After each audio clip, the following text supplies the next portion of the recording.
And we are And live we again. are live!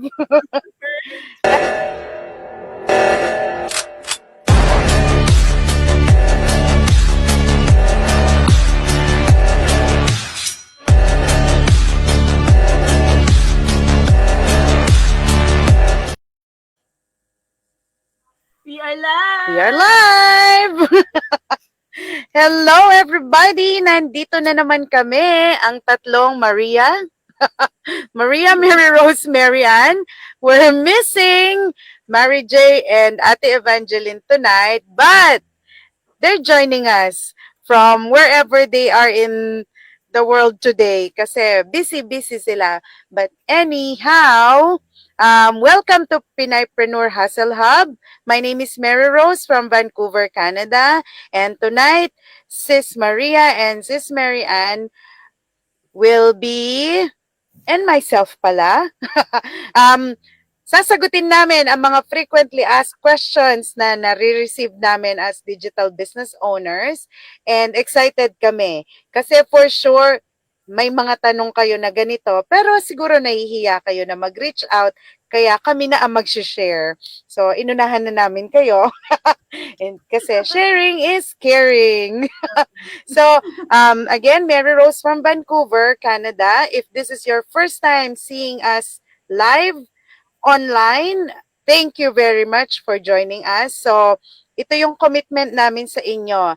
Every other week, we show up because we want to share information about our amazing digital business and like today, to answer those questions that you might have in mind. So, without further ado, simulan na natin. Unahin natin si Sis Maria. Ano ba yung mga frequently asked questions na nare-receive mo? Okay. Hi, sis. Before I will answer your question, magpapakilala muna ako sa ating mga viewers ngayon. Good morning, Philippines. Mabuhay! Mga Pinaypreneur po kami, Hustle Hub. Ako nga po pala si Maria Rosbach. Nakatira ako dito sa Wisconsin, USA for 11 years na. Isa po akong may bahay. I'm a farm mom also. At ako po ay may full-time job din. Isang full-time job na lang at I was able to quit my part-time job dahil sa online business na to. At ako po ay dating naging isang caregiver, nagtrabaho din po ako sa restaurant, tapos sa isang gas station. So, ngayon po, isa na lang po aking trabaho. So, ngayon nag-enjoy na po ako ng time freedom ko at more time sa aking asawa. So, ayun. And I'm a proud digital business owner. Back to you, host Mary Rose. Pakilala mo muna. Thank you. Sige! Sis Marian, introduce yourself please. Okay, so ako naman, talagang literal, tatlong Maria. So mga kaibigan, literal naman po talaga tatlong Maria. Medyo na ano ako doon, parang oo nga, tatlong Maria. Anyway, so ako naman po si Mary Ann. Ako naman po ay nasa Ontario, Canada, naman other side of North America. And still originally from Manila, Philippines. I'm a mom of two, a wife. I have a full-time job, a sales administrator, and I'm doing this side hustle, being an online entrepreneur. And I think that's it for now, no? Short and sweet. Thank you, Marias. And ako naman po si Mary Rose from Vancouver, Canada. I'm also a mom of two. And dati po akong banker. Ngayon, nasa healthcare sector na and a proud digital business owner. So, tulad ng introduction namin kanina, sasagutin namin ngayon ang mga frequently asked questions. So, question number 1. Maria, I think you always get this. What's that one tool that you cannot live without for your online business? Wow, that's a very good question, sis. Thank you so much. Oo nga naman, no? Talagang maraming tanong ang mga curious sa ating online business. At isa nga itong tanong ay, ano nga ba ang isang tool na I can't live without it, without my online business? So, isang tool I absolutely can't live without in my online business is yung automation software. Specifically, my sales funnel system. Bakit nga ba? 'Di ba? Kasi ang platform na po ito ay works for me 24/7 kasi nga ang store namin ay open 24/7. So ang platform na po ito ay it captures leads, mga leads po, no? Nurturing potential clients and automating processes that would otherwise take hours kung walang automation. So it allows me to run my business efficiently while still having more time for what truly matters to me. Tulad ng aking pamilya, at of course, ang aking personal growth, at of course, ang freedom, di ba, na magagawa natin kung anong gusto natin.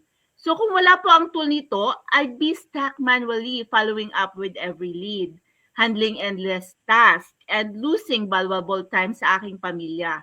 But with it, I have a streamlined, scalable system that keeps my business running smoothly. Kahit natutulog po ako, di ba? Our business is running in the background. So if you're building an online business, leveraging automation, you're missing out on time freedom, of course, and massive growth potential. So, yun talaga ang pinakamaganda kasi ang automation sa aming online business. Na kahit ngayon, kahit anong ginagawa mo, kahit may full-time job ako, no, my business is running in the background. So, yun talaga ang tool na I can't live without.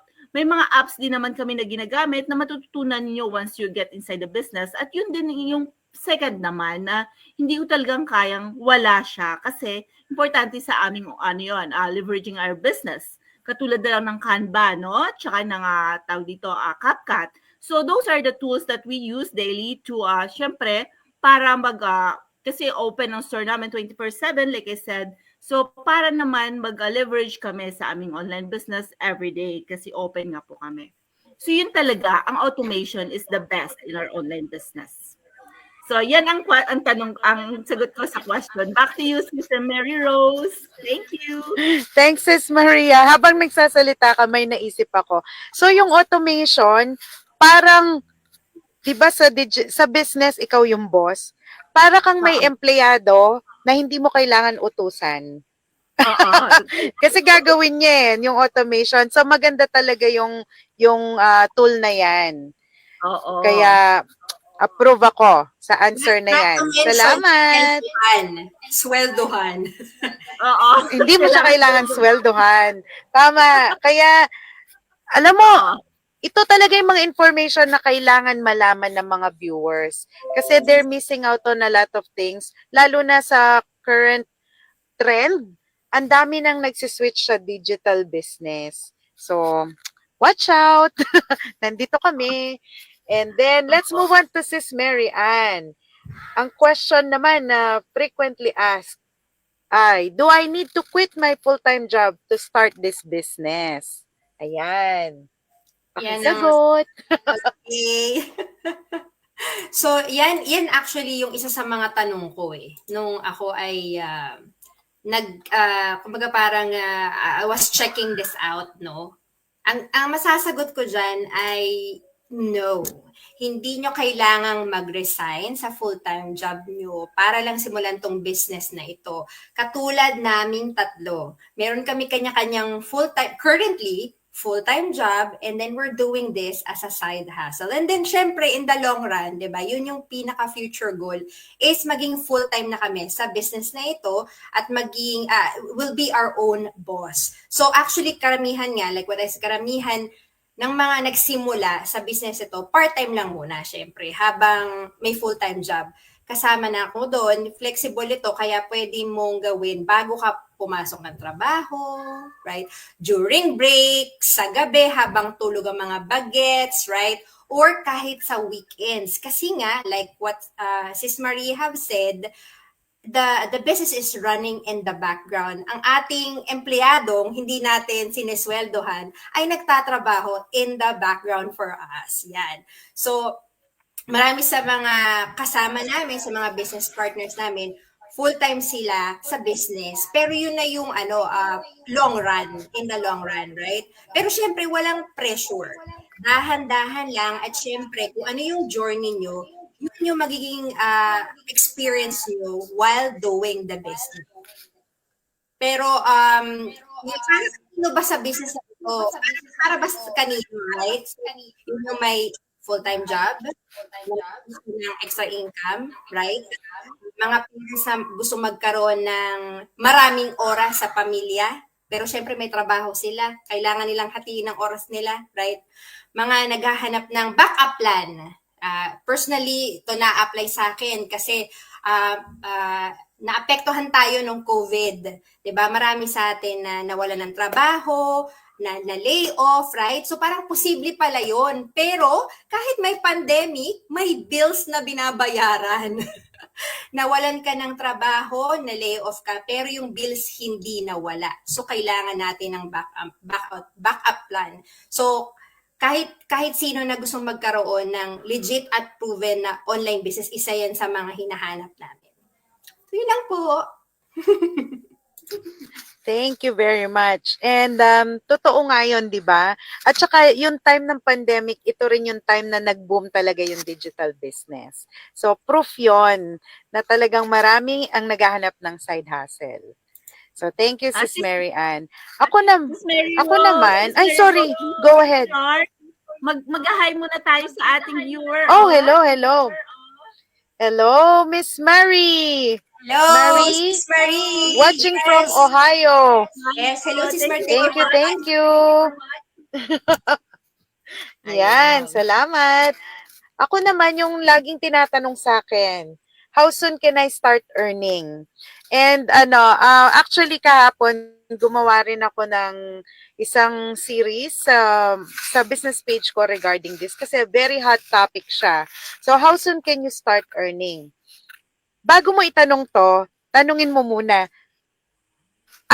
i-compare mo siya sa traditional business. Yung traditional business, yan yung kailangan mong mag-rent ng place, magbabayad ka ng employees, ng mga machines, mga permits. Marami yan. So with that, ibig sabihin, malaki din yung overhead cost, tsaka yung mismong cost to start the business. Ngayon, kapag digital business naman ang pag-uusapan, unang-una, wala yang brick and mortar location. Hindi yan magiging issue dito sa digital business. Kasi tulad ngayon, nandito ako sa sasakyan. But I can do my business. I don't need to pay for rent. Wala akong binabayaran na machinery or kung ano man na work permit para mag-start yung business ko. Siguro ang pinaka capital na makikita nyo is itong aking mini microphone. Yung cellphone ko, access sa wifi, mga ganun lang. Mababa yung overhead cost kapag digital business. So kapag nakita mo na yung comparison, ngayon malalaman mo magkano yung startup cost. So let's say sa traditional business, kasi noon, kung bigyan ko kayo ng konting history, nag-attempt kami na mag-franchise ng coffee shop nung friend ko. Pero nagulat kami kasi it's in the millions bago ka makapag-franchise. Hindi pa guaranteed yung location. So ibig sabihin kapag baguhan ka, pwedeng ibigay nila sa iyo na location, hindi yung prime location.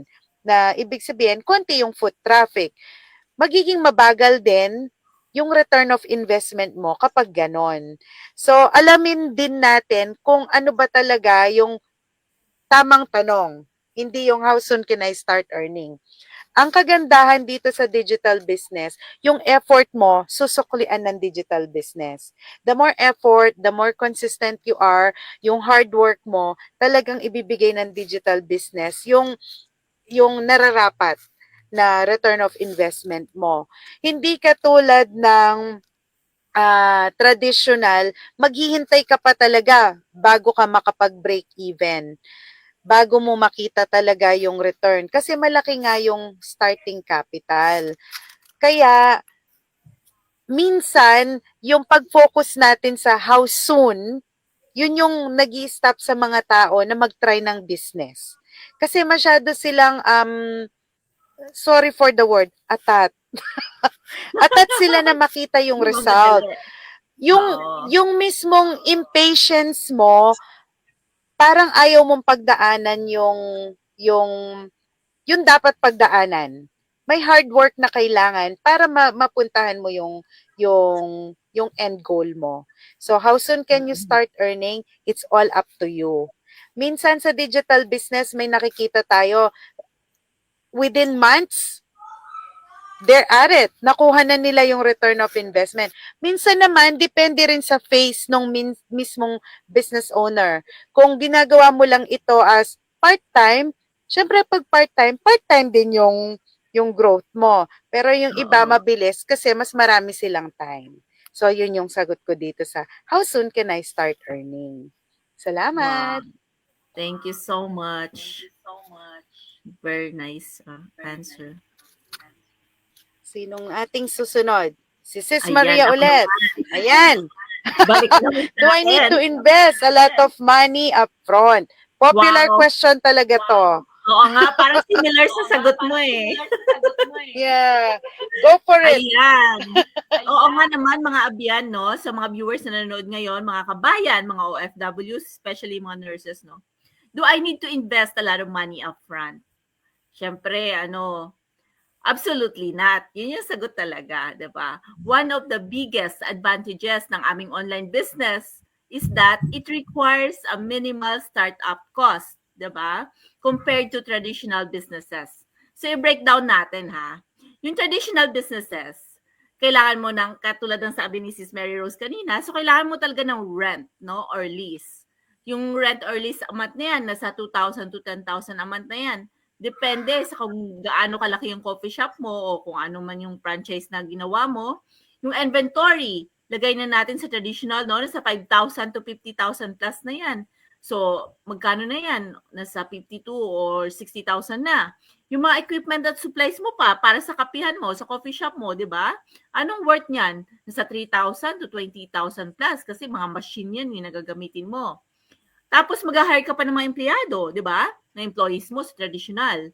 So, pasweldo mo nasa, let's say, 3,000 a month, o no? Depende kung gaano kadami yung tao mo. Tapos yung marketing pa, advertising, kasi kailangan talaga yan para nag-uumpisa ka ng negosyo. So, nasa 1,000 yan, o kaya nasa 5,000 plus. So, total na lang, no? Nasa total talaga, ang traditional, nasa 10,000 to 100,000 just to get started. Mag-uumpisa pa lang yan, ha? Samantalang, ang aming online business ay one-time investment for training and setup. Hindi mo na kailangan ng physical inventory. Hindi mo kailangan ng space, office space, or employees required. Kasi ikaw ang sarili mong boss. Kahit saan ka, magagawa mo itong online business na to. Kahit nasa beach ka, kahit nasa mall ka, nasa coffee shop ka, nakaupo. Basta may cellphone ka, wifi, may iPad ka, may laptop ka, magagawa mo itong online business na to. Automated system, ayun ang pinakamaganda, di ba? Yung tool na sinasabi ko kanina, kasi nga, it runs 24/7, at yun ang maganda talaga. Kasi kahit may full-time job ako, kahit natutulog ako, ang aking online business ay running in the background. Ongoing mentorship, ito pang pinakamaganda. Ongoing mentorship and community support. Alam nyo ba bakit mga kabayan? Kasi nasa 242,000 na tumataginting ang aming laki ng community namin. Mga like-minded entrepreneurs, lumalaki po kami every week. Tumataas po ang bilang ng mga business owners sa aming community. So, ayun ang maganda kasi sa umpisa pa lang ng negosyo mo, ang mentor mo ay mag-guide na sa iyo, hindi lang mentor kundi may mga coaches ka pa na magtuturo sa iyo ng step-by-step training. May video-based training kami na kailangan mong sundin. But aside from that, nandiyan sila sa iyo, gagabay sa iyo simula sa umpisa ng iyong negosyo hanggang sa huli. So yun talaga ang the best part, no? Unlike a traditional business where you could be in marami kang utang, so umpisa ka pa lang, di ba? You could be in debt for years before turning a profit, while my online business allows for faster scalability with lower risk. So yun ang maganda kasi hindi mo ka talaga kailangan ng huge upfront investment. So, ano pa hinihintay nyo? Mag-online business na kayo. Back to you, Sis Mary Rose. Thank you, sis. Maganda, lahat ng points na sinabi niya. So, sa mga nanonood dyan, ito na yon. Okay, Mary Ann, ang question is, can I do this business without experience? Yes. Go for it. Actually, medyo natakal na ng konti ni Sis Maria yung part na itong tanong na ito. And this is actually also another question I had in mind nung ako ay naggagawa na aking due diligence, right? Nang bago ako sumabak dito sa business na ito. And ang sagot dyan, syempre, yes, pwedeng-pwede niyong simulan ang business na ito kahit walang experience. Hindi nyo na kailangan maging tech savvy, may alam kayo sa kung ano nung mga app dyan, o yun nga, may business background kayo. Marami sa amin, kasama na ako doon, ang walang idea sa digital business nung nagsimula. Pero natutunan namin ito lahat dahil nga sa aming system na pinoprovide. Yan. Ito yung ano ba yung mga kailangan nating malaman kahit na wala tayong experience, right? So, na ibinibigay ng aming system, yun na natakil ni Sis Maria, step-by-step video training. Ituturo sa inyo mula setup ng business, hanggang paggamit ng automated system na sinasabi namin, hanggang pagdaran ng ads, kung kailangan nyo, across the board sa lahat ng social media platforms, right? Beginner-friendly ito. Actually, nagkaroon kami ng system update sa aming system. And actually, user-friendly na yung dati, mas user-friendly siya hanggang ngayon. At syempre, dahil nga ang aming business ay sa social media and ang changes sa social media ay never-ending, syempre, kailangan yung system namin nakikisabay din. So, dapat updated din siya. Another one na syempre, ikakatakot nyo, naku, hindi ako marunong, paano ba yan, ganyan, di ba? Unlimited coaching and mentorship. Nandito kaming tatlo ay mga mentors, so pwedeng-pwede namin kayong turungan as much as we can sa aming mga nalalaman. Or you know what, sabay tayong matututo. Right? Hindi kayo nag-iisa sa business na ito. At kasama dyan, kung hindi man yung mga mentors and coaches nyo, meron kaming supportive community. Like Sis Marie have said, ilan na ba nga tayo? 242. 242 and still growing. And you know what? I just noticed, every week, approximately mga 300 to 400 new business partners ang nadadagdag sa ating community. And this is worldwide. So kung meron man kayong katanungan at natutulog ang inyong mentor at coach, pwede kayong mag-reach out sa kahit sino dahil kami global, right? Natutulog man ang mentor nyo, kahit sino, kahit saang bansa na maaaring gising, pwede kayong mag-reach out, right? And syempre, yung isa pang pinaka nakakatakot na tanong dyan, di ba, na masasagot is no selling. Syempre, hindi ako marunong magbenta. Benta ba yan? Ganyan. No selling. At isa pa, no recruiting required. Hindi nyo kailangan magbenta o magumbinsi ng tao kasi nga, merong system na gagabay sa inyo para sa business na ito. Yun lang po, Bao. Thank you so much. Thank you, Sis Marian. And I'm glad you mentioned yung dami nating digital business owners kasi nung sumali ako, 70,000 lang sila. See? Yeah. So ngayon, nasa 240 na. And number speaks so loud. And may message talaga doon. Marami ang naghahanap ng side hustle. And nandito sila. Kasi nga, malaki yung potential ng digital business na to. So, thank you, Sis Mary Ann. Ano naman yung tanong ko? Do I need experience? Kahawig. Parehas. Magkahawig. So, yun. Yung sagot niya, yung do I need experience, ang masasagot ko lang dyan, kung marunong kang gumamit ng social media, alam mong i-turn on yung computer mo, marunong kang mag-digital business. So, yun ang sagot. Ayun. So, natapos na naman tayo sa ating Pinaypreneur Hustle Hub series for this week. And marami pang darating. Just catch us live again in 2 weeks. Kung meron kayong topic na gusto nyong i-discuss namin in this platform, huwag kayong mahiya, let us know. And if you are looking for a side hustle for busy parents, for busy career people, this is it. It's doable kasi na-prove na namin yon. Lahat kami busy pero tingnan nyo, itong digital business, hindi siya naging pabigat sa amin. Actually, it is giving us a hope na one day it can outsource our 9 to 5. So sign up now for our free webinar. I will give my website. It's at www.maryroseangeles.com, and you just need to sign up with your name and a valid email address. Kung hindi kayo pwede sa schedule na 5 p.m. PST, every Thursday, Tuesdays and Thursdays, may replay po kami. So register na. Go ahead, Sis Maria, and invite them, please. Hello mga viewers! O ano pa, may natutunan ba kayo? Sana mayroon kayo natutunan, no? Sa aming online business. Anong pinagkaibahan sa traditional? So stop scrolling. This could be your breakthrough. Ito na yung hanap niyo opportunity na para makatigil sa inyong pangalawang trabaho, tatlong trabaho, o kayo ay isang mommy na nasa bahay na may trabaho, na may full-time job at, juggling with your kids. Ang gusto nyo lang spend more time with your kids, ito po ay magandang opportunity para sa inyo. Sa mga OFW na naghihirap, no, nagpapakapagod na maraming trabaho dyan, na magpapadala na ng pera back home at hindi sapat yon, ito po ang legitimo po ang aming online business kasi po ito ay kami nagbabayad ng taxes end of the year. So, maganda po ito kasi partner din kami sa 50 years old na company at talagang legitimate po siya, high ticket po ang aming business. Kaya kapag naghahanap po kayo ng online opportunity, ito po ang magandang opportunity na offer namin. Paano siya mapanood? Nag-umpisa lang po kami sa free live webinar and that happens every Tuesday and Thursday. Click nyo lang po ang aming website.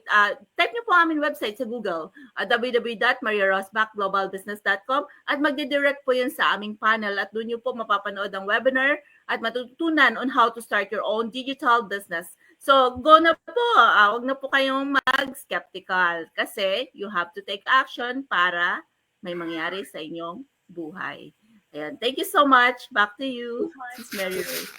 And you, Miss Mary Ann, go ahead. Yes. May dahilan kung bakit po bigla nyong nasagap sa algorithm nyo itong aming frequently asked questions today. At sana nasagot yung inyong mga tanong. Kung hindi man, just reach out to any one of us. Or you know what, if you're still skeptical, follow us, and check what is happening in our pages, right? And if you have questions, we will do our best to actually answer those questions. And like what everybody have said, if you have questions for the next, episodes, let us know. And this is me again, Mary Ann, www.maryantibayan.com. Yay! Salamat! And salamat sa mga followers and viewers for your constant support. And we promise to give it our best every time. Kasi alam namin na nandyan kayo. And we know that this business is a huge blessing. Kaya sinishare namin with everybody. So, connect na with one of us. And we will be there throughout your journey. Salamat. We'll see you again in 2 weeks. See you. Bye. Bye. Bye.